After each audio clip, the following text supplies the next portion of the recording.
عن سعد بن أبي وقاص قال سمعت خولة بنت حكيم السلمية تقول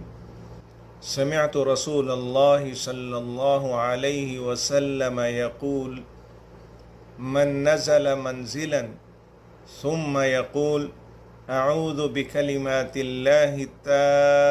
التامات من شر ما خلق لم يضره شيء حتى يرتحل من منزله ذلك رواہ مسلم۔ سعد بن ابی وقاص رضی اللہ عنہ نے کہا کہ میں نے خولہ بنت حکیم السلمیہ سے یہ سنا، وہ کہتی ہیں کہ میں نے رسول اللہ صلی اللہ علیہ وسلم سے یہ کہتے ہوئے سنا، آپ نے فرمایا کہ جو کوئی کسی منزل پر ٹھہرے اور پھر اس نے یہ کلمات